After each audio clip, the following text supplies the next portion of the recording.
డబ్బుంటే సుఖం ఉండదు రాధా. డబ్బు లేకపోతే హోదా, పరువు, ప్రతిష్ట, మేడలు, మిద్దెలు, కార్లు ఏమీ ఉండవు. అవన్నీ ఉంటే సుఖం ఎవరి కోసం ఉండదట. మిమ్మల్ని పెళ్లి చేసుకుని మాత్రం ఏం లాభం పొందాలండి. రాధా, మళ్ళీ చెప్తున్నాను, డబ్బు జీవితం కాదు. అయితే ఉద్యోగం మానేయండి.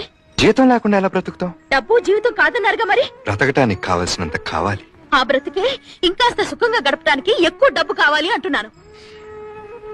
అయితే డబ్బులోనే సుఖం ఉందంటావు. అంతేగా మరి. నేను ఒప్పుకోపోతే అన్నం తిను. పచ్చి మంచి నీళ్లు కూడా ముట్టుకోను. ఓకే, నువ్వు డబ్బుతోనే సుఖపడతాను అంటున్నావు కనుక, నేను డబ్బు సంపాదించలేను కనుక ఒప్పుకుంటున్నాను. సంతోషమేనా? రా, కలిసి భోంచేద్దాం. తర్వాత ఈ అవకాశం నీకు మళ్ళీ దొరకపోవచ్చు.